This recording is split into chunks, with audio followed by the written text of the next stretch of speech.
smash under the pressure.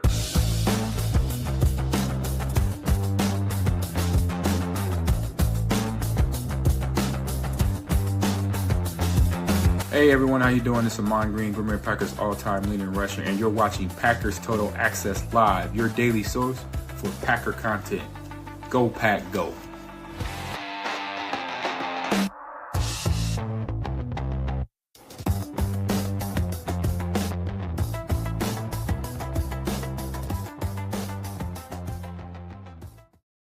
What's up, guys? Welcome into Packers Total Access. My name is Clayton. You can check us out on packernet.com. Find me on Twitter at Packers_access. Joined alongside Emilio in Tennessee. Jacob is out. Says he's doing important things. Yeah, I don't know right. if it's true or not, right? Tim is doing important things. He's out with dinner or out with the wife having dinner. And obviously me and Emilio, you guys are stuck with us this evening. We're just going to talk a little Packers, Cardinals. We get the final injury report. We've also got the Packers Cardinals PFF preview we're going to dive into. Really excited about that. We'll show some of the matchups, how they grade out, both on offense and defense. We'll look at different personnel packages, the whole 9 yards. So appreciate everybody making us a part of your evening. If this is your first time tuning into PTA, welcome. We're not experts. We're not insiders. We're not media members. We are fans just like you talking Packers on the daily. So make sure you hit subscribe. Make sure you click that bell icon so you're notified every time we go live here in the future. Emilio, how you doing, man? What's going on? Ready to go. Ready to go, man. Happy it's Friday. Super excited to be here. Excited for a big game this weekend. Get that first win away taken care of, right? We had the loss and the tie. So let's get one in the win column and keep moving forward. Yeah, amen to that, dude. And I think this is going to be a good game, and I think it's going to be a sneaky good game here. Obviously, as the slate gets kicked off on Sunday morning, there will be a game. What is it, Jacksonville? Who's Jacksonville playing? It's kind of a big game. They're both 4-1 teams. I shouldn't ask a question I don't know the answer to. The Rams. So, are 4-2 teams. Both of them are 4-2. So, we're Jaguar fans, man. You know, if they can pull that off, the Jaguars can win that game. Then obviously, let's see. I think it's. We're already on to week 7. That's crazy. I pulled up the wrong schedule there, but yeah, it's LA Rams was at the 19th, so that's gonna be a good one. It is, man. And again, we're pulling for the Jaguars there. If somehow, some way the Jaguars win that game against the Rams, that's going to help the Packers in the NFC standings. The Packers are currently sitting in the number 2 spot. I don't believe anything's changed. I mean, unless they, got them wrong when they initially released them. So the Packers are currently the number 2 seed in the NFC as it sits right now, which is really, really exciting considering, Emilio, we really haven't played our best football, man. No. That's what's crazy. That's exactly it. And I was just taking a peek there. You also have the Lions, or I'm sorry, you also have the Eagles going against the Vikings. That's a 1:00 game. And then you have the Lions going up against Tampa. That'll be Monday night. So either way, you're either going to have an idea on where the Lions are, or you're going to have an idea on who the top in the NFC is with Tampa. And then, again, you got Vikings and Eagles, another 2 top teams. Someone's got to take a loss there. I think it's going to be a good week for us. That's a great point, man. So what you've got is we've got meaningful Packer football Sunday morning because we're rooting for the Jaguars against the Rams. Then when you get into the 1:00 window, you got 2 games. You're going to want to do those split screen there. You got the Eagles at the Vikings, like you said, and then the Saints at the Bears. Yep. And then, of course, the 4:25 window is going to be the Packers at the Cardinals. And then Sunday night, you got a couple of teams there with the Atlanta Falcons and San Francisco 49ers. The Falcons have really turned some heads this year, and the 49ers are one of the better teams in the NFC. Mm-hmm. And, of course, you get into Monday Night Football, and what do you got? You got 2 games that really matter there because the Seahawks are kind of toward the top of the standings as well there in the NFC West, along with Tampa Bay going into Detroit. And I hope Tampa Bay just beats the brakes off the Lions, dude. That would be lovely. You'd be fine with second place and the Lions taking a beating. What's that? I said you'll be fine with second place and the Lions taking a beating. Oh, you kidding me, dude? Let's go, man. Yeah, that's the route I would go there. Anytime the NFC North is involved, I want us to win the division first and foremost. That's kind of how I look at it, especially early in the year. Let's get as much of a lead as we can. We got to take the North back, man. The reality is it's been 3 years, right, since we've won the North. So pretty wild. Joe Pack in the chat says, man, that win last week looked a whole lot better after that game last night. Amen, Joe. I wanted to ask you about that, Emilio, because obviously Aaron Rodgers takes them down the field there on the with 2 minutes left and just has a heroic drive there, hits the long touchdown pass, and it looks like the Steelers are in the driver's seat. And what happens? Joe Flacco takes them right down the field against the Pittsburgh Steelers defense. Listen, any given Sunday, anything can happen. And also, it's why I don't put a whole lot of stock in strength of schedule, DVOA, all that stuff, especially in the first half of the season, because this is the type of stuff that happens. When the Packers beat the Bengals by 9 points, Emilio, the talk around town was, man, I expected the Packers to win by more than that. And then Cincinnati gets back home and beats the Pittsburgh Steelers, who were a 4-1 team. So any given Sunday, man. We go out and beat the Bengals, and it's a terrible thing because it was only 9 points, and we're playing the Steelers next. But the Steelers go out and lose to the Bengals, who we ended up beating by 9 points. So crowd's a little bit quiet about the double-digit win, or what are we talking about? And I know Ryan got chewed on for saying double-digit when it was a 2-score, but that's it, man. I mean, any given Sunday, any week, it can be something different. And what I felt when he went down and scored before the 2-minute, way too much time. I mean, it would be just like if you gave Rodgers too much time. It's kind of like how I felt in Dallas when they went down and scored. Pickens went in there, or when it went in and scored with 2 minutes left. Jordan had enough time to run us down there. Sometimes you need to take the fall there and run the clock. I mean, I know they needed a touchdown, but you saw what T. Higgins did. You got a catch, could have had a walk-in touchdown and gave the ball right back to Aaron. Didn't, but it, got down, kicked the easy field goal and get out of there. I think it's a great point, man, for sure. And Joe, like I said, I'm glad you brought that up because not many people that were ragging on the Packers are talking about that. Now, here's the other thing.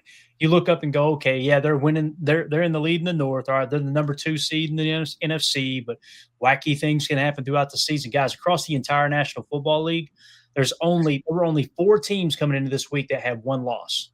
There's now only 3 now that the Steelers lost. You like my little scribble job there, man? I was wondering how long that took you. When I saw that pop up, I was like, that looks official. That looks like somebody.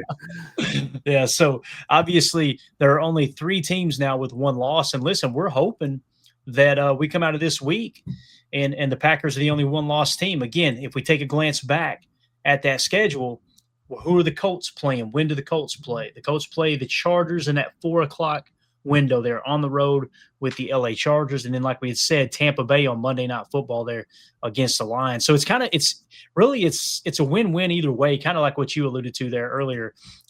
If the Lions win that game and we win our game, we're still in first place in the North, right? And now all of a sudden we're one of 2 teams with only 1 loss, right? Because Tampa would have dropped. If Tampa wins, it's always a good thing when they're beating the Lions down standing. So it's going to be a good week of football for sure, man. Oh, absolutely. I think it was the 4th or 5th oldest quarterback matchup in the in league history, and Rodgers was a part of like 3 or 4 of them as well. Obviously, he had Brady in like 6 of them, but just two veterans battling right there, and that's just crazy. You think about the timing and the processing speed of both of those quarterbacks. That's what half that defense is. I mean, half of them are shallow routes. Sometimes you hit them you hit them over the bunker, whatever it is. It's just it seems so much faster from the elder quarterbacks that they just have that extra split second that they don't lose. They got rid of that little second hitch or the slow motion somewhere here or there, and it just is unbelievably smooth. Yeah. Greg Rice in the chat says Flacco throws a pretty ball. He does, Greg. He does, man. Listen, there were some of those throws to Chase against the Packers that I know people just roll their eyes like, oh, well, Flacco ain't that good, man. Those were a tight spiral, on time, perfectly accurate, on the sideline. That throw to him where he put it right in the basket on the touchdown throw, my goodness, man. I mean, let's be honest. Keyshawn Nixon could not have played coverage any better other than just getting his hand in between the receiver's hands to break that pass up. And Jamar Chase just a hell of a throw and catch, really was. Yeah. Like Greg said, with the Flacco throwing a pretty ball, J. Cole said, not making fun of Flacco no more about that. I mean, you see it, dude. Dude still got it. Yeah. And Ron Stamble says, Flacco cracks me up with no emotion at all. It's so true. He looks like the type of guy that just got off work on Friday and knows he's still got to go home, mow his own damn grass. You know what I mean? Yeah. It's just like, all right, what do I got to do? What are the kids doing tonight? I got to run the kids to the ball game. I got to do, he just always got that. He's got 3 duffel bags in the back of the car, one for football, and then the other 2 for just being a dad and a husband, all that. Exactly. All right, let's jump into the injury report real quick, Emilio. This just came out not too long ago. We were out at dinner and seen it came down to pie. I want to give a shout out to our good friend Paul Brettle. We need to get him back on the show, man. I stopped bugging Paul because he's wearing several different hats now, right? He was doing some stuff for the Colts. He's still doing stuff for Green Bay. I don't know if he's still doing those projects with the Colts, but I need to reach out to him and see if he's available because we love having him on the show. Yeah. Packers, Cardinals, final injury report. Wyatt, Van Ness, and Christian Watson are out. So there we got our answer to the Christian Watson question. I don't think he had a setback at all. I think they just decided, hey, look, let's wait one more week. No surprise there. We kind of predicted right around Halloween we would expect him back, So I think one more week at least, possibly two. But yeah. I think Watson's going to be ready to go probably next week. What do you think? I think I remember saying week 10 or 12 I was going to be super comfortable with. But, hey, I mean, the fact that he came back this fast and, people getting on him for not being out there already and all that, it's like, dude came back from a torn ACL in less than 9 months. That's freaky. So I'm totally fine with that. You got to take it easy. And, again, we got to protect him. I know he probably feels like it's all right once you start. It's just you can practice game speed. You just can't replicate it, right? It's really tough to replicate some of those in-game moments, the positions you get put in, all that, the decisions you got to make in a split second. So, yeah, I'd take it easy on him. Let's just get him out there slow. If you want to come out against Rodgers and the Steelers, let's do that. Yeah. And Josh Jacobs is questionable, but was a full participant on Friday. 6 others questionable. So obviously Josh Jacobs is going to play. Let's just dive into the entire injury report here for the Packers. All right. Aaron Banks, no game status, so he's good to go. Anthony Belton is questionable. All right. So that's 50-50 shot there. Warren Brinson, Matthew Golden, both good to go. Nate Hobbs, Josh Jacobs, Brandon McManus, and Jacob Monk are all questionable as well. Okay. And then you move along here. Jordan Morgan was full participation. He's good to go. Zach Thomas questionable. I think he'll be good to go as well. If Anthony Belton was available, maybe they would be a little more hesitant on Zach Tom, but I think Zach Tom's going to be out there. I think it's more of a pain management thing and no additional risk on re-injuring the oblique. Lucas Van Ness did not participate. Of course, he's out. Christian Watson is out, although he was limited. Like they said, they're ramping him up.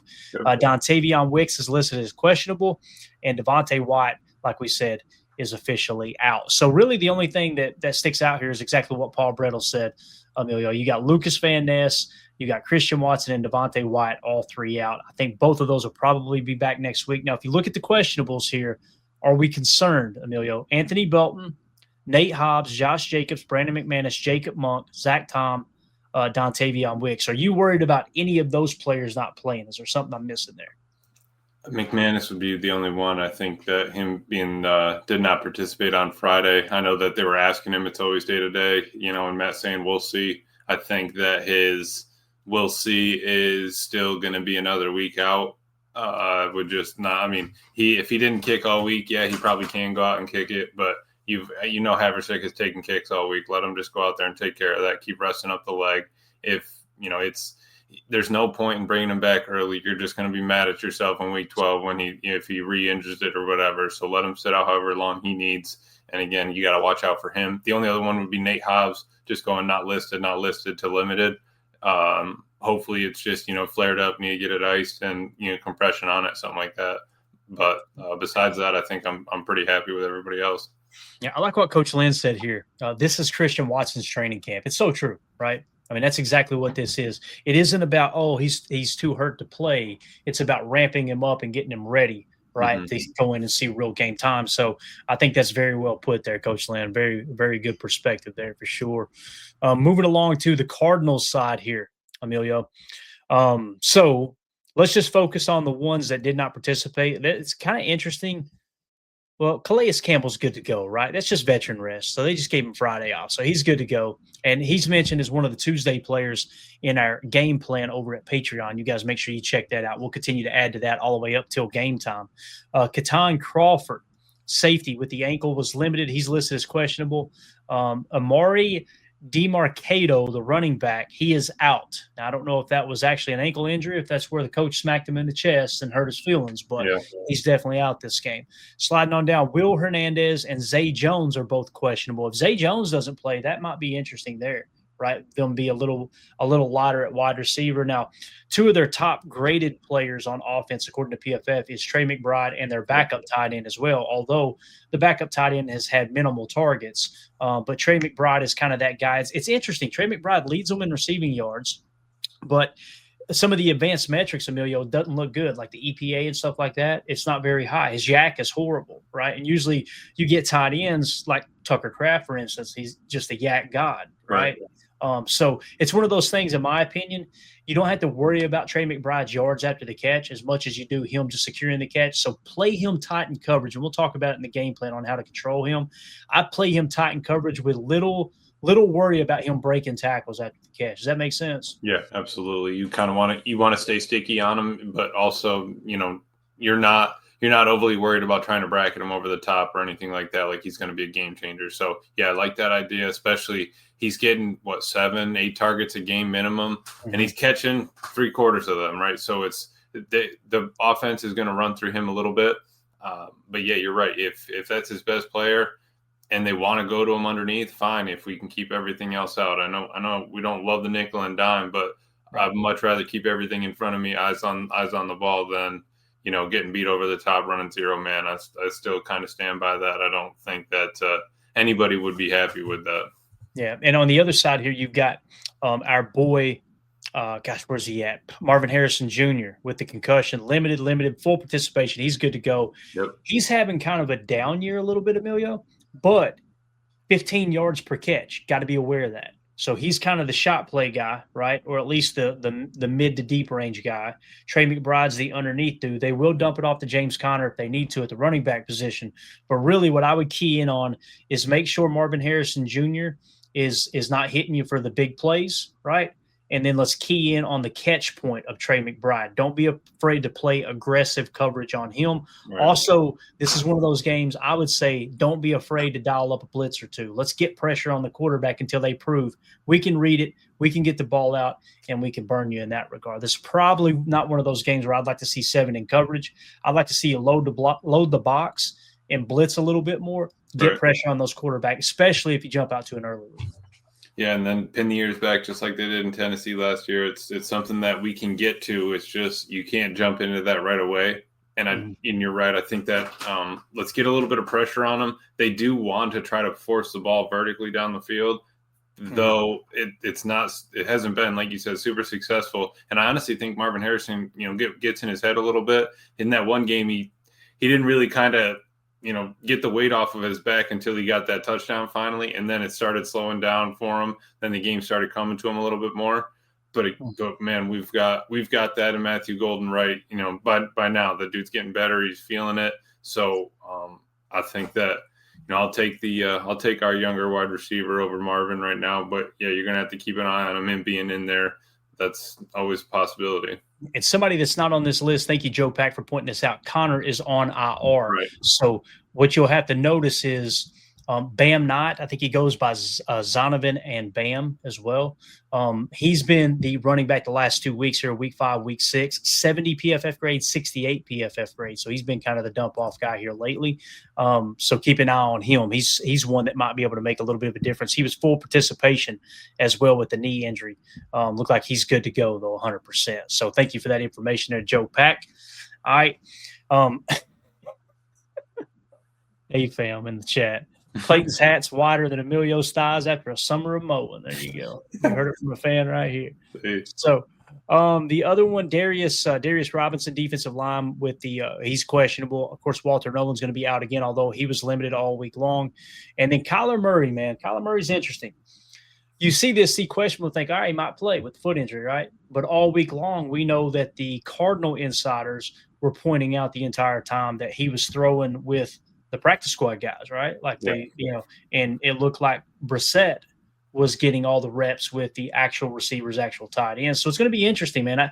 If I had to put money on, if I had to bet one way or another, I would say Murray's not going to play, but you never know, man. It may come game time and he's out there. Regardless, I think Brissett can play at an equal or maybe even higher level than Kyler Murray. Now, Brissett is nowhere near as dynamic with his feet, his legs, right? Being able to run the football. But I do think Brissett does a better job of reading the defense and getting the ball out on time as opposed to Kyler Murray, who just seemed to this point, Emilio, it doesn't seem like Kyler Murray's lived up to that status because he was the number one pick, right? If I remember correctly, I think he was the number one overall pick that year. So yeah, and I think you're right, especially coming off of a foot injury. How much mobility is he going to have? How much of his game is going to be the same coming off an injured foot?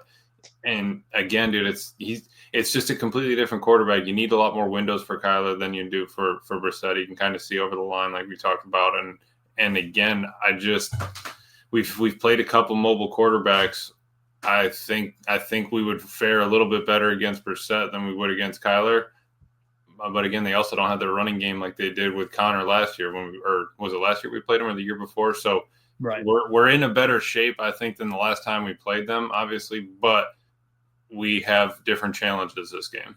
Yeah, and another thing too, like Coach Lynn points out, Trey Benson's also on IR. So they're really, really banged up in the backfield. That would make you think, all right, maybe they're going to throw the ball a little more than usual. And again, you can find all the detailed breakdowns and everything there in the game plan. But it's going to be interesting to see how they approach this game plan and how Matt LaFleur and Jeff Hafley are going to approach their game plan as well. As someone asked earlier tonight, let me find it here. Bang, Ron Sample says, how can the Packers stop that quick passing game? Pass rush has no chance against it. The thing, I don't have any worries about the quick passing game, Ron, because when you see the quick passing game, the way it's working for the opposing team, the Packers are playing with the lead. And when you dive into the tape and you see the coverage they're playing, they're kind of giving that up underneath, right? Especially in the second half. You'll notice they play their best defense in the first quarter. Then second quarter gets a little worse. Third quarter gets a little worse. Fourth quarter gets a little worse. And you see that and go, wow, that's alarming. And I'm not saying you're doing this, Ron. I know the media has been really bad about this, and this is why Jeff Hafley and Matt LaFleur have smacked them on the wrist a couple of times at the pressers. But they'll look at that and go, what's happening with your second half defense? And in a roundabout way, what the coaches are saying, well, every game's a little different. And what they're saying is when you got a lead, the last thing you want to do is be overly aggressive and let the team back in the game, right? So I'm not worried about the quick passing game, Ron. I think if you wanted to stop it, that's real simple. Cover two hard flat, but you're going to be very, very vulnerable down the seam and the hole shots on the sideline, therefore explosive plays. I don't think you want to go that route. You could come out there and play a cover one man and actually play trail technique like play one man under. But guess what? You're giving up the sideline shot. And I don't think they want to play it that way. You can stop the quick passing game with a quick bump and run and deter those guys. But if they go over the top on you and they hit you for a 65-yard touchdown in one play, that changes the whole outcome of the game, doesn't it, Emilio? Yeah, especially against T. Higgins and Jamar Chase. You're telling me we want to play bump and run cover two hard, cover two flats. I'm not for that. So yeah, no, I mean, and again, even if you're running, you can run cover three, cover four, be pressed up, but you're still kind of putting yourself in a pickle. If that's your responsibility as the corner, you don't want him to go overreach, over that boundary of I'm going to play press man, but also I have to give it to my deep third at the same time. If that's a switch release, dude wheels up on you and you're way out of position, it's a wrap. So obviously the players have a little bit of freedom. I think X was talking about him having a little bit more leeway here and there. And I know Hafley lets him do that, but I think they're just trying to maybe scheme him up a little bit better, get him into a couple better spots on the field. So hopefully we'll see something there. But him not getting targeted one time this year has no effect on how bad or good of a player he is. The dude's still a great player. The defense is just that solid that, I mean, it's literally like they're playing Clay. They're playing Madden. They're in play type and they're just staying in quick passes. And all you see is slants, bubbles, and flats. And that's really all they're getting. You get one or two comeback routes and a back shoulder, and that's all they've hit this defense with. Yeah. And here's the way I see that, guys. If you've got a team and you're making them, go anywhere from 8 to 14 plays in a drive to score, the chances of something going wrong for them throughout the course of that drive are increased tremendously from you calling a defense where maybe they can score in 4 plays, right? Now, if you're playing from behind, obviously that's not the way you want to attack it. You want to be a little more aggressive, right? You want to try to force them to make a mistake, that type of thing. But yeah, I'm not concerned with it at all. I mean, I think that the coaching staff's doing a hell of a job of playing or of coaching the game in front of them. And I think it's huge, man. Every game's different. Every situation's different. Every personnel's different. Every matchup's different. And I'm not saying anybody in our chat's doing this, but when you just hear people chatter on Twitter and they throw out their random, critiques of the coaching staff, the play calling, this and that, I've got like 5 questions for them, and I never ask them because I don't want to argue on social media. But when you fire off a blanket statement that the coaching staff's bad at this, and I want to go, what down and distance are you talking about? Yep. What quarter are you talking about? What team are you talking about? What matchup? Like it's not that simple. It's not just, okay, we're going to do this the same exact way every time. You know what I mean? No, absolutely. And that's it. It's not cookie cutter. Matt and Jeff both talk about it. It's literally game by game. It could be quarter by quarter, half by half, whatever you need to do to get the win is all we need to do. So, this team's in good shape, man. They really are. We can't press them just because we want, because we haven't given up a play, over 30 yards or something like that, or maybe 40, crazy. But if our defense gives up a one play 76-yard touchdown pass, I mean, tables are getting flipped. So, oh my God, could you imagine? So right now everybody needs to be happy with the fact that it could be a nickel and dime to get them down to score, fine, but you can bend and not break. And I honestly think the more you're bending in season, the more your breaking point, gets fine tuned, and you probably close on a couple more of those drives and hold them to field goals as the season goes on. Yeah, and Brandon in the chat here says, as the Packers have learned to win, quote, ugly games, this will only make them deadlier in the playoffs. It's a great point, Brandon. And the other thing, too, Tim talked about it the other night, and we talk about it from time to time, the coaching staff, if they look up and they got a 2-score lead and they feel like, all right, we got a pretty good grab on this game, right?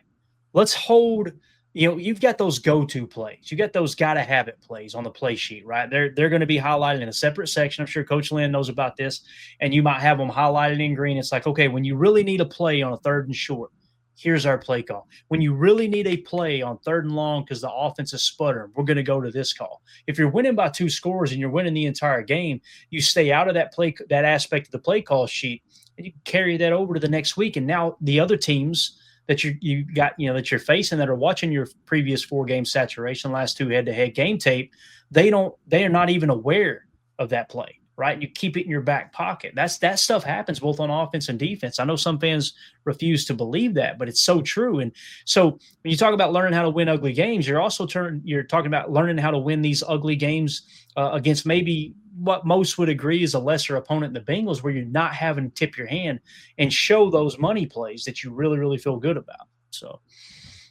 just another way of looking at it there. Respect Orange says, Ron Sample, let's hope they start calling holding on Micah. The officiating crew this week, Emilio, they lead the league in penalties right now, in penalties called, right? And holdings called. Breaking news, right?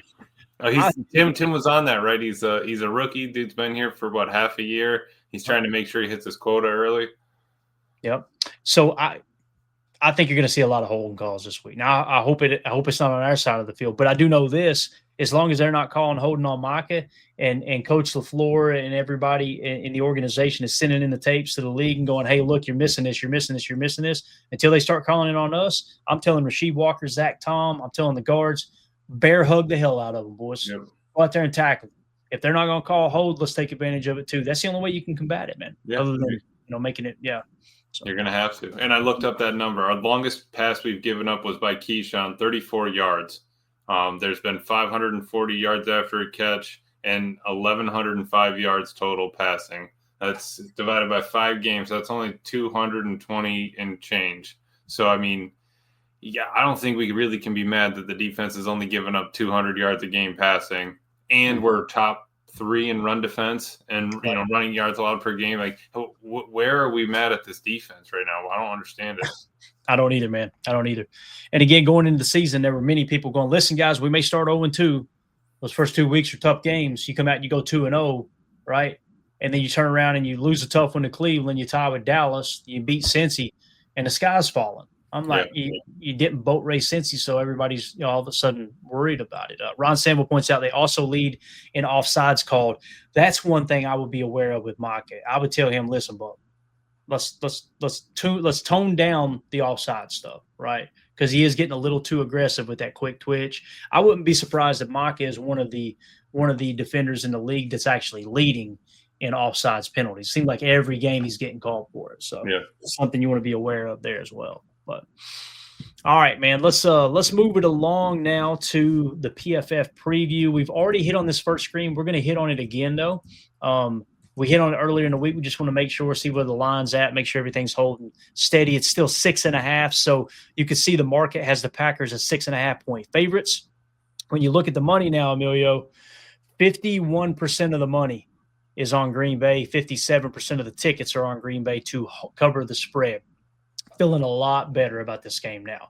Less of the public money is, it was swayed pretty heavily on the Packers earlier. Now, the overall money line, you don't focus on that as much as you do the line itself, the spread, but the money line still got 96% of the money with Green Bay, 94% of the tickets with Green Bay. Don't want to spend a lot of time on that. Just wanted to mention that's kind of where that's at. We're going to get into the lineup aspect now and compare player to player. The PFF projection does have it as a more of a 7-point favorite as opposed to a 6.5-point favorite. Really closing in on 7.5 points. So most of the time you'll see PFF on the opposite end, right? Not most of the time, but sometimes on the opposite end of the market, and that makes you go, maybe their analytics are showing something that maybe the market is overcompensating for to get that money that's coming in closer to that 50% mark. And that's the home game for the Cardinals, right? They get 3 there roughly with that. Yeah. So we're 1.5 to 3 points. I'm still old school. I say 3 because people I trust in the gambling community, they still say 3.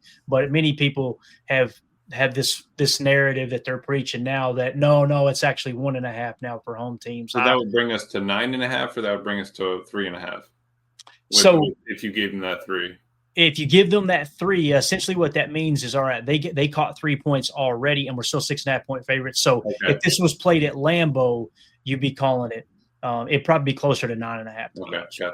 Yeah, that's where it would be. So, and again, last week we were 14-point favorites. You only won by 9 points, right? Isn't that crazy to think about? Like that people were complaining we won by 9 points. Yeah, not good enough. Didn't hit the 14.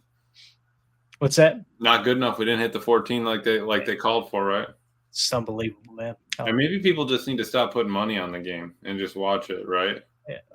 Just stop trying to convince yourself that you understand everything about the game. Because the reality is nobody does, guys. Nobody does, And when we try to approach it from the standpoint of, oh, yeah, they're 14-point favorite. Well, Matt LaFleur, they better boat race this team. You're setting yourself up for failure. Yeah. Watch this game. I've watched the NFL since roughly 1992, right? So I've been watching it now. I don't know how many years that is. It's a long time. I've been studying the game since around 2009. And I'm telling you, man, I'm still mind-boggled that people have gone their whole life watching the game of football, specifically the National Football League, and they're still surprised when a bad team competes with a good team. It's like, I know you've been watching too, but have you been paying attention? You know what I mean? Because it's like this every week. I mean, we just seen it last night with the Bengals beating the Steelers. Yep. That's it. Any game. All right, let's dive into it, Emilio. Let's just kind of look at their offense against our defense. We'll do it backwards tonight, all right? So, obviously, they got Brissett starting here. Minimal snaps, but he's played the last few games. 76 PFF grade, looking strong. They showing Carter in the backfield here with a 61.5. When you look at their offensive line, is that Paris Johnson? I think that's Paris Johnson. I believe that is. Yeah, let me make sure. I think it is. Yeah, Paris Johnson. So, obviously, former number 6 overall pick there for the Cardinals. Of course, everything resets. You got to love it, right? Gotta love it. So he's grading out a 77.5, pretty stout there at left tackle. Let's jump over to right tackle. Williams, a 60.2. Left guard, Brown, 59.4. Right guard, Hernandez is showing a 33, minimal snaps. Horrible grade there.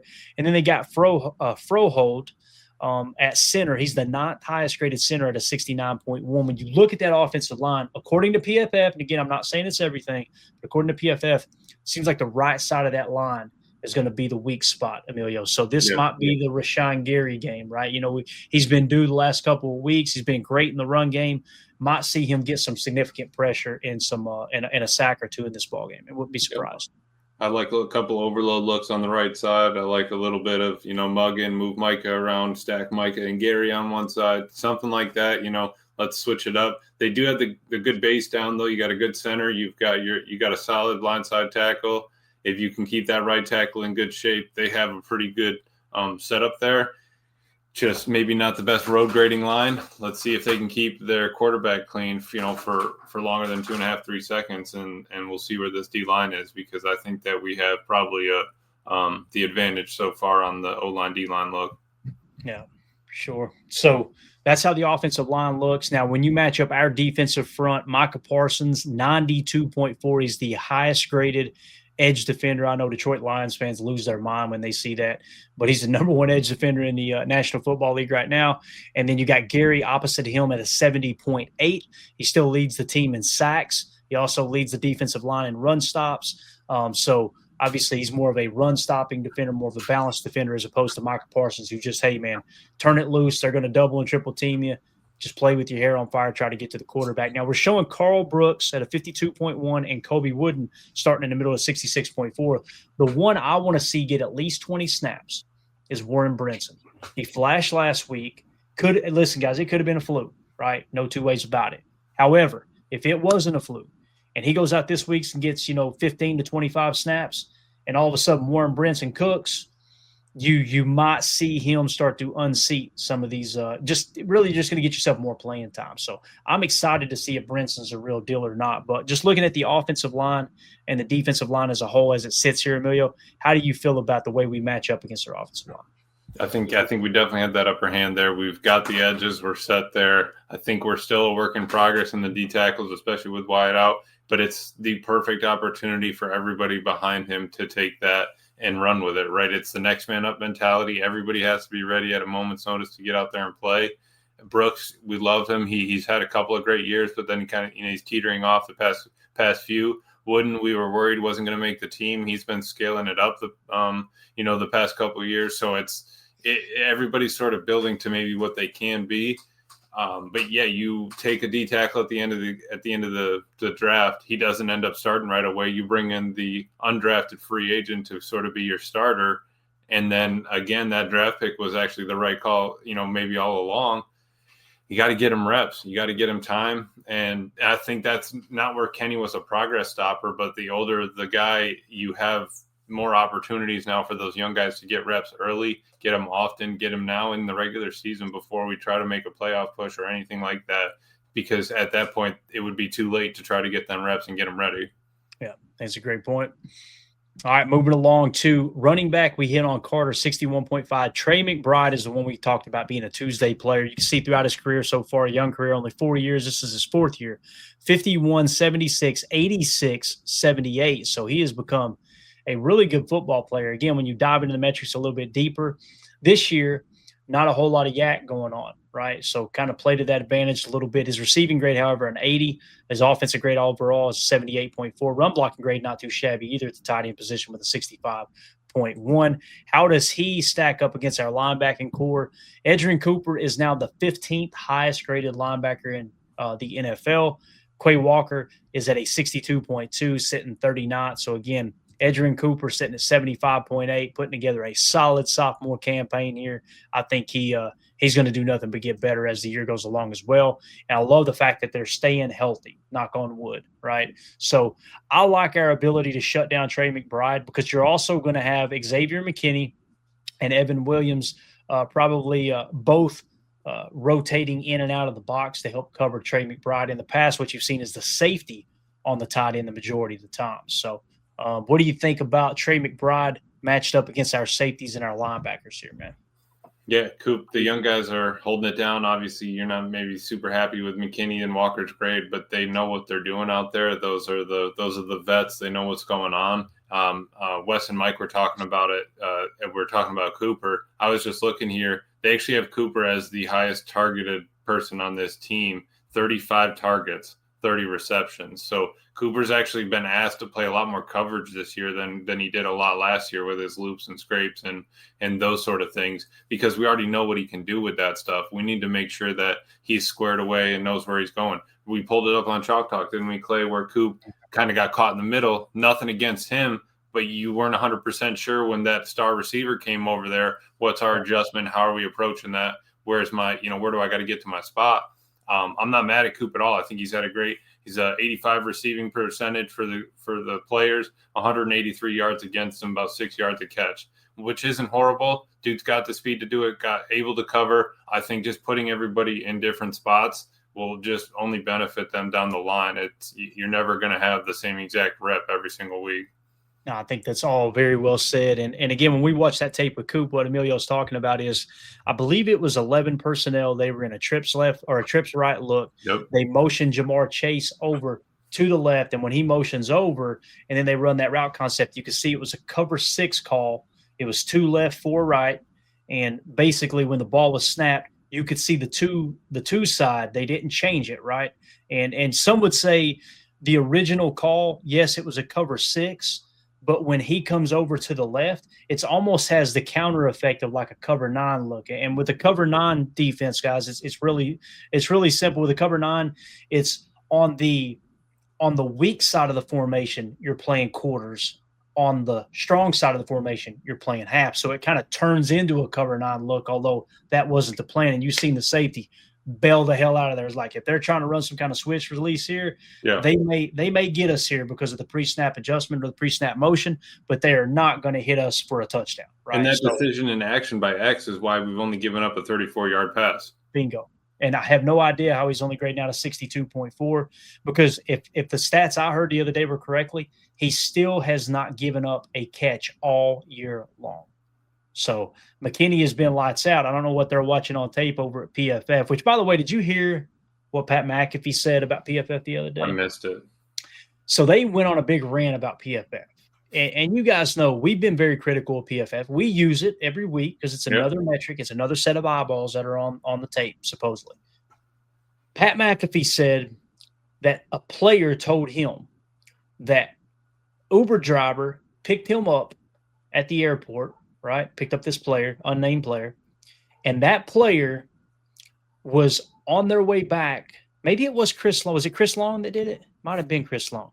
Because somebody, I think Joe Pack just said in the chat. Anyway, gets to talking to this Uber driver. He's like, yeah, I work for PFF. I actually do the grade. I help with the grades. No way. Yeah. A damn Uber driver is who's being trusted to do the grades. There's something wrong. That's worse than the Madden ratings. Like when I found out who the Madden rating czar was in control of the Madden ratings, he's a valet parker, right? He parks cars at a hotel. That's what he does full time. And then he's the guy that's the expert on the – I'm going, what are we doing? And when that got leaked out, all of a sudden they got Chad Johnson pretending like he's doing it. He's just the face of it now. Yeah, so, right. Really, really interesting stuff. So, yeah, Chris Long went crazy. There you go. Chris Long because Mahomes was graded the highest quarterback. Yeah, so it's wild, man. That's nuts. Like Coach Lynn says, it's a tool. That's it. Amen, Coach. And again, take the PFF grade. Compare it to the GPS tracking of NFL Pro and those statistics, those advanced metrics, right? Your EPAs, all that good stuff, and then watch the tape yourself. Yeah, and you got all the bases covered. But if it's someone that's just, hey, I'm just going to dive into the spreadsheets and just this number, that number, pressure rate, this, blah blah blah blah. At some point, like Michael Lombardi always said, who's evaluating the evaluator, right? That's important. Three sides to a story, man, and we're only getting one of it with PFF. Yeah, definitely. All right, let's talk wide receivers. So they got Marvin Harrison Jr. Again, last year looked like a stud, 77.7, off to a slower start this year. Not bad, though, 65.4. He's in the slot only 62 of the snaps, 237 out wide. So he is more of a wide receiver. However, he will play the slot if they want to scheme it up that way, right? They've got Wilson in the slot, Michael Wilson, predominantly with the I say predominantly, he's out wide 177, but he's got 120 snaps in the slot so far in this young year. Zay Jones, who I think is going to play tomorrow, he is mostly out wide as well. So this is more of your slot receiver right here in Michael Wilson with a 59.3 on the year. So again, when it comes to Marvin Harrison Jr., I had to click on the chat there just to make sure I didn't miss anything, but the private chat that is. So appreciate that. Got me broke up over here. So really what it comes down to is Marvin Harrison Jr. is the guy you want to keep an eye on. Yeah. Right. When you look at our corners, Keyshawn Nixon continuing to do great things, man. He's 70.6. He's the 24th highest graded cornerback in the league with a 73.3 coverage grade. Man, he is the pass breakup king. I thought, again, if you just looked at the box score and you asked, all right, who got the majority of the catches on him, probably was Keyshawn against the Bengals. But when you watch the tape, I didn't have much of a problem with his coverage, man. His coverage looked pretty darn good to me. He was in Jamar Chase's hip pocket all game. So I thought he was tracking him. I mean, he was just footsteps. It was in his hip pocket, like you said. It was sticky. So I'm not mad at Keyshawn at all. I think he really played a great game. He's the only one that's given up he's the one that's given up the longest pass of 34 yards. I mean, Matthew Golden hit that with his one 9 route, right? 9 fade there. Nothing to it. So we really just got to start giving the defense a little bit of love, man.